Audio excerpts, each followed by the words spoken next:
Can you hear me? Yup. Cool. What's up, man? How are you? I'm good. Just took my family on vacation last week. We went down to Florida, Disney, SeaWorld and all, living the dream. Yeah, you like that? You like those lines, 53 minutes for like a roller coaster, and it was like 100 degrees outside. I'm like, this is crazy. Yeah, it is crazy down there. Yup. That's cool though. At least you got to go down there. What's wrong with your daughter? Everything good? She had some kind of stomach thing, and they like put her on like antibiotics, and they said just let it run its course. I was like, oh, all right. Cool. She'll be all right though, right? Just antibiotics, everything. Yeah. She spiked the temperature. She started like throwing up this morning, so I was like, geez. And then I took her over to urgent care and then came back. How many you got? How many kids? Total of 4, 2 biological, 2 inherited, but they're all mine. Beautiful. I got one on the way, dude. Your life will change, trust me. Yeah, I mean, it already has me like fucking stressing because I lost my job and shit, obviously. But besides that, I'd still be stressing because now you got somebody to like. I'm irresponsible. I'm selfish and irresponsible, and I got something that's coming that I really got to take care of. You know what I mean? That will all 100% change as soon as that baby come in the world and you hold her for the first time. Yeah. That will change every bit of your mindset. I mean, every priority you think you have now, that will all change. Yeah. It doesn't for some, though. For like, there's some deadbeats out there. That's like my biggest fear, bro. I'm not trying to be one of those guys. You know what I mean? All you can do, my job in life, because I have 2 daughters. My job in life to make sure they don't end up on the pole. All right, that's my job.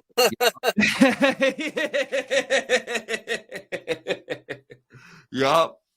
I mean, you've been there all around every military base. You know what it is right outside them front gates. Yeah, it's wild. Yeah, it's crazy. Yeah, I'm gonna kick this thing off. All right, and you got to roll it at 11. So we'll do like what, a 20-minute one? Is that cool? We'll play it by. All right. A recording is already in progress. Huh?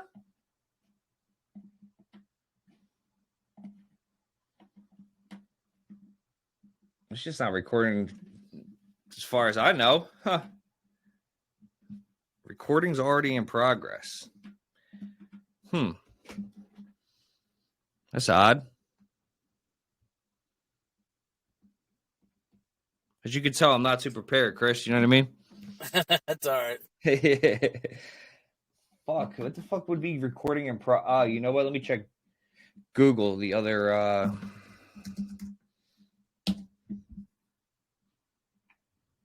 Nah. Chris, what I'm going to do is I'm going to exit out real quick and just refresh it, all right? All right, there we go. Actual recordings in higher quality. All right, yeah, I guess it already kicked it off. Sweet. So I can edit that beginning part. Welcome back to the Daily American. Today we got on the line U.S. Marine Christopher Kiple. Chris, welcome. Hi. Yo, kick us off. Tell us about, where you were born and raised, and a little bit about, growing up, and we'll go from there. So I was born and raised in Northeast Philly. Graduated from Lincoln High in Northeast. I was raised by my grandparents. I went in the Marine Corps like 3 days after graduation. Spent time in Iraq. I was on board a ship for about 9 months. Been all around the world, hitting ports and stuff on ship. Got out in 2010. In my 4 years, got out, and just been working in the pharmacy world ever since. And that's where we happened to meet. Yeah, good old Philidor. Yeah, for those of you that don't know, Philidor was, I guess, a mail order pharmacy that had I thought it had a solid business model. And I respected the owner. And, I guess he found a loophole in the insurance company is what I like to say, but I don't really know exactly what happened. There's a documentary about it if you guys want to check it out. But Chris, what do you think? I mean, what was Philidor? What do you think? You probably know more than me because you were on the computer.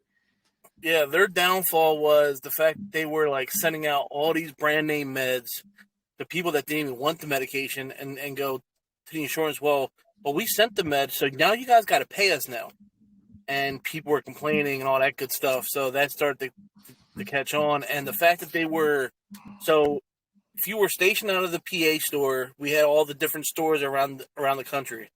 But we would bill out of those stores with their MPIs, and then we would ship it out of the PA store, which is unethical. It wasn't illegal, but it's unethical because you're supposed to be shipping out where you bill it from. So that was one of the big downfalls that happened. Yeah, I mean, dude, that was a crazy place to work, man. I was fresh out of college. I guess, did you go to school too? Did you go to college? No, I was when I got out of the Marine Corps. It was I was supposed to go to school. It got all screwed up. Just started working, and then I scored this job. I just applied online and got the job, and then they were like, "Well, you can work as many hours as you want." I was like, really? Yeah. I mean, there were times where, I was there till like 3, 4 o'clock in the morning, just billing stuff out. And then they moved me from the floors from adjudication, like the billing the meds, to actually filling all the stuff in the pharmacy. So, yeah. That place was a madhouse, and the growth of it was ridiculous. I mean, it gained me a lot of experience, as it did most people. I thought it was cool. He brought in the recruiters. He squared away like our resumes, our LinkedIn's, and found most. I mean, we found jobs. What do you do now? I actually work in a long-term care pharmacy. I'm an automation coordinator. I take care of all like the machines. I take them apart, clean them, put them back together. Fill meds. I bill meds. I take calls from nurses, doctors, a little bit of everything. It's a smaller long-term care pharmacy. But because they're smaller, I got my hands in everything. Yeah. So, thoroughly enjoy it. Yeah, that's crazy. You're even taking apart machines. Growing up, you mentioned you grew up with your grandparents. If you don't mind, why'd you grow up at your grandparents rather than your parents? So my dad was never in the picture. I mean, he left like right before I was born. My mom, she was not really a mother figure, I would say. She was more like a big sister. She couldn't sustain herself, so my grandparents kind of like raised me and my sister. Wow. So yeah, that's awesome though, man, because obviously you turned out pretty damn good, but so many people deal with that. It's got to be crazy. I mean, my parents were tough, but I should be fortunate that they were both around, because a lot of people, even people come on this podcast, similar stories as yours, and it's it's got to be difficult. It's got to be a little difficult, and then you go straight into the Marines. It built you for the Marines, and I guess that's how it works, right? Life. Well, I mean, I was thoroughly scared of my grandfather. I mean, if my grandma said something, I kind of like laughed at her or whatever, disrespect her anyway.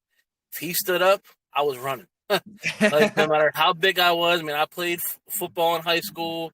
Even when I was in the Marine Corps, when when I first got back at a boot camp, I thought I was top shit.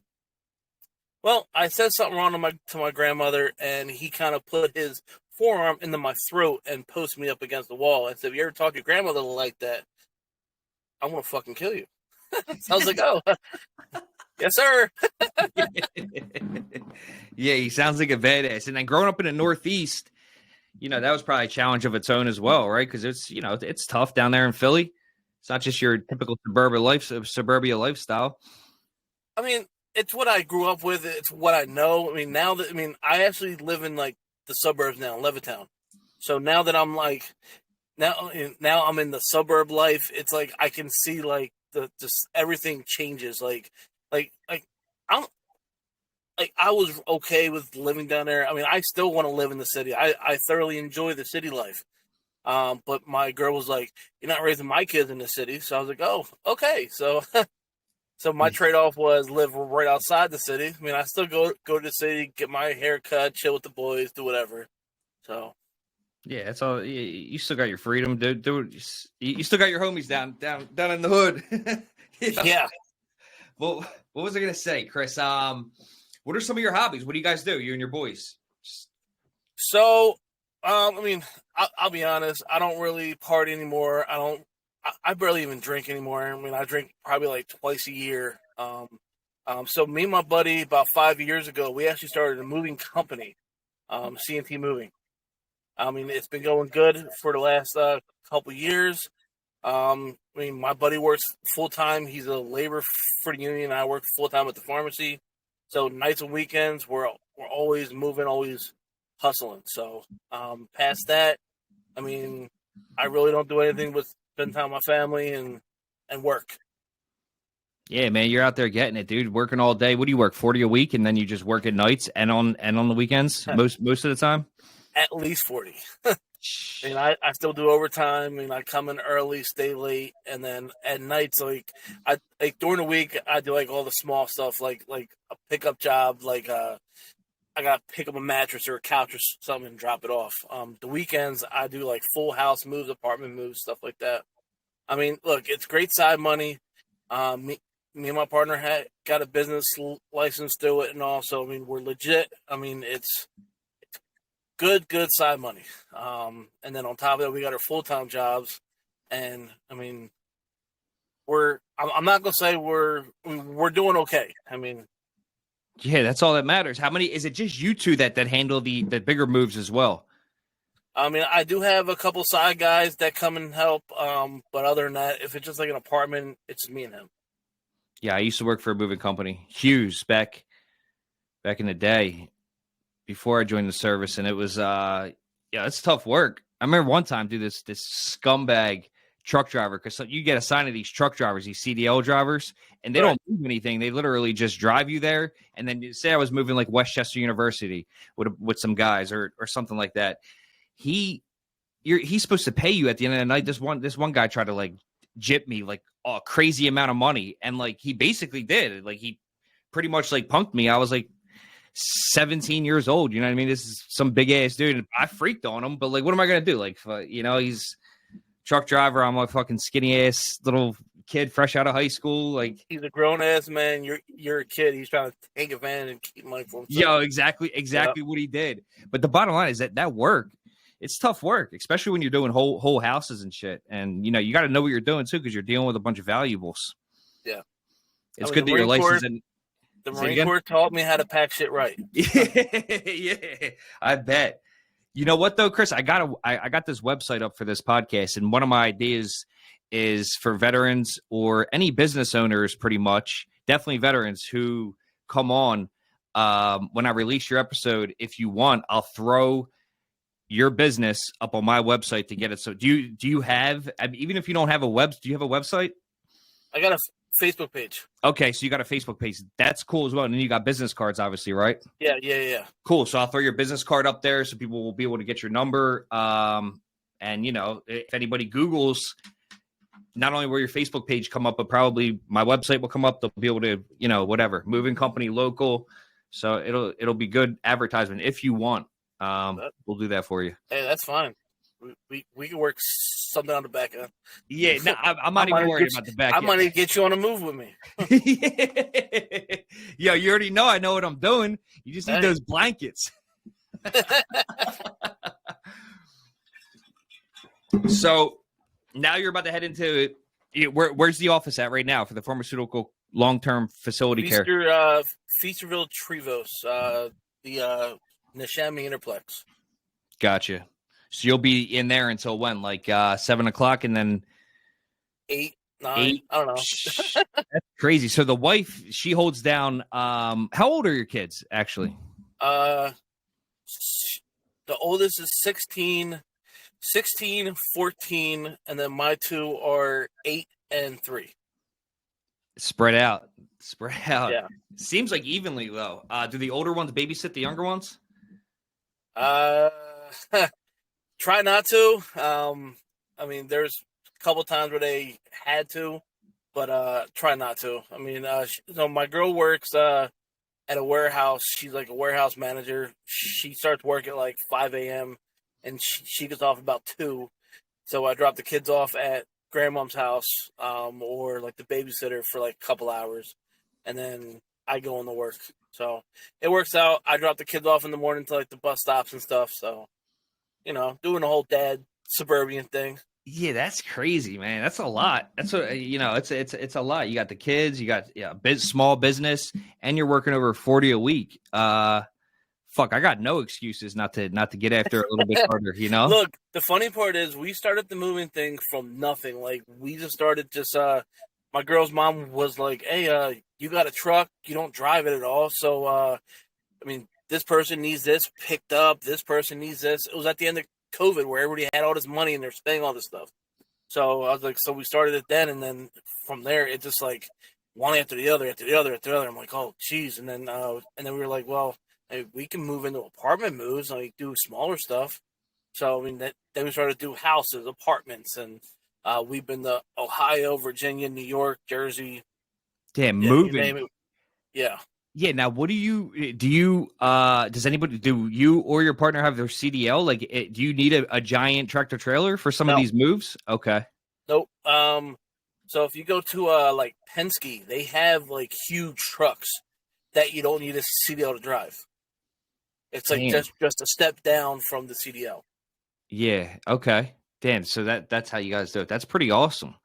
That's Yeah. crazy because they're lucrative, dude. If you're moving people across state, you can make some And money. it's the only thing you have to pay out of pocket is like so it just say we need like a bigger truck. I mean, we have like two trailers now, but just say we need a bigger truck. We can go to U-Haul, Penske, whatever for local stuff, and then depending on the distance, whatever. I mean, the money's all on the customer. So I mean, most of the stuff is just all right. So I paid 300 for the trail for the truck. Here's 300. The rest we split. Bang, done. Like Yeah, that's a come up right there. You know me. I mean, I'm out here Ubering. I was making bank in my old company. I've been hustling my whole life though, man. Cutting grass, moving, pizza delivering. I'm not doing the Uber Eats though. That's some bullshit. They try to get me to do the Uber Eats. I can't. They say no job's too small, but no, I'm not going back to delivering food again. I can't go. I can go back. I can take some steps back. I ain't going all the way back though, Chris. all right. My buddy does a Grubhub, and I mean he can make like anywhere from like $80 to like 200 and like $300 a night doing like Damn, I didn't know that with Grubhub. Grubhub stuff. Yeah, yeah. Shit. Yeah, Uber seems like it's all right so far. Here's the situation though. There's different levels based off of the vehicle and how many rides you do. And then like your rating. If you get to the premier level, it's almost like double or triple like an Uber X ride. An Uber X ride's like junk. And then the other day I ordered an Uber Black, which is like top tier, just to take me to my vehicle right down the road, 1 mile. Yo, $30 for a mile in an Uber Black. So like that's kind of like, that's pretty decent money. I think you can make a good living. You just gotta put in a little bit of time first beforehand. It's not something I want to do long term, but by any means necessary, I'll do what I got to do. Like our first investment was like an open like a utility trailer. That was our first investment. We still use that same trailer to today. That thing's been paid off probably about at least 20 times over. I mean, it cost us $1,200, and then we've moved people across states like just with that. I mean, Damn, that's nuts. So it's a utility trailer. So it's like you hitch it to a truck, correct? that's it. But it's enclosed or Nope. no? Oh, Open. okay, it's open. Damn. Yeah, Yep. that's crazy. So you up and shit down. Yeah, definitely gotta watch the weather and all. But the open trailer is just like the way to go for us. Like it's so. I mean, I literally just keep it out front of my house. I strap it up and I go. And we've moved apartments and everything just with that by itself. Now, what do you charge typically for, say, a 2-bedroom, 1,200, 1,000 square foot apartment, say 1,200, 1,000, with nothing super valuable, nothing's like, Is it first floor, third floor? first. Let's say, yeah, that's a good point. Just That's a say good ground point. level, no stairs, whatever. I mean, you're probably looking at anywhere from maybe 1,000 like to $1,500. Yeah, that's not bad because I'm sure these other companies that have all that overhead are charging way more. You're doubling that. Yeah. Yup. Beautiful. All right. Well, that's good to know because I'm sure I'll be out of here I'll be out of here relatively soon. Probably not too soon, but if I roll, I could use a hand, but you know how it is when it comes to your friends and family, when it comes to moving day, right? Yeah, I'll help you. By the way, Yeah. Yup, that's how it goes. Well, look, Chris, I'm gonna let you. Well, actually, what's one piece of advice you got for the listeners out there? look, just keep your head down and keep it pushing. There's always something that you can achieve. I mean, I started something out of nothing, and just keep going, just keep pushing, keep your head to the ground, and keep going. I mean, don't let someone tell you can't do anything, because the ones that are telling you that you can't do it are the ones that are like, haters are your biggest fans, and if you have one hater now, you better be looking for your second one. Yup. So just keep the hustle going. Just keep going. Hell Adapt yeah. and overcome. Yup. That's excellent advice, Chris. Look, man, we appreciate having you on the show. You're welcome back anytime. I'll be in touch to get the information on your business, throw up on the website, see if we can get some more traction. Go ahead and tell the audience one more time what the business is called. C&T Moving. Just ask for Chris or Tim. The numbers will be on the card. Beautiful. Well, you're welcome back anytime. And keep up the good work, Chris. Thank you, sir. Appreciate it.